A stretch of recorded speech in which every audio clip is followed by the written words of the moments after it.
Hello, so I've been pushed away to tell you what I thought of Inside Number 9, Episode 3, The Trial of Elizabeth Gadge. Was it a complete load of old Gadge, or was it quite good, really? Well, first of all, the problem I have with this particular episode is that the expectations were, well, they showed up. It did exactly what you thought it was going to do. Now, when you have something along the lines of what this show is, which is a homage, if you like, to Tales of the Unexpected, which usually tell a tale of someone being accused of something or somebody running away from something, and in the end, there's an unexpected twist at the end, like M. Night Shyamalan. Okay, but what this show suffers from is the shadow of Black Mirror, which sounds like a really weird, pretentious title for a concept album that's possibly a rock opera underneath. So, why did this episode, for me, not really work? Well, the problem is I've seen this particular subject handled before. In the first series of Blackadder, there's a very good Witch Pursuant, is that right? Episode, very, very good. In the, where are we? In Dr. Terror's House of Horrible, there was a very similar episode with Steve Coogan, very, very good, where they were playing on the genre of this particular ilk, if you like, but they twisted it a lot. Now, this episode was a very good spoof on that era. There's some brilliant wordplay.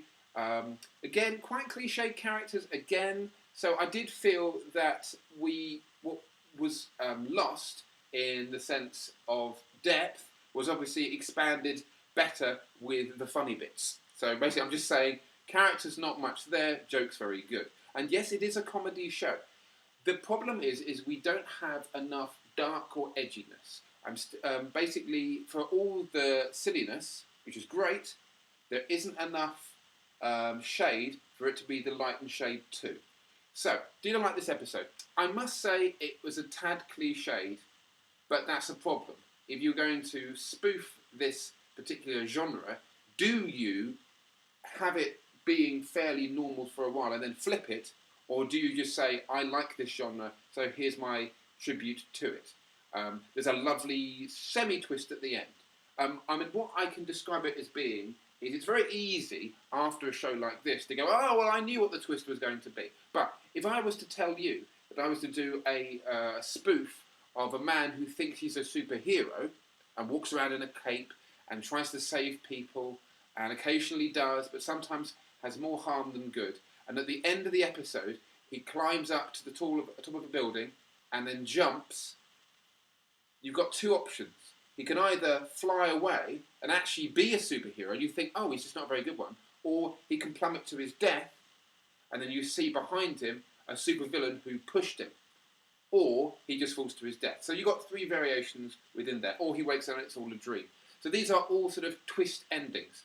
Now, the thing that we just saw, episode 3, had an expected twist ending. Someone is accused of being something, they deny it, it turns out that they are.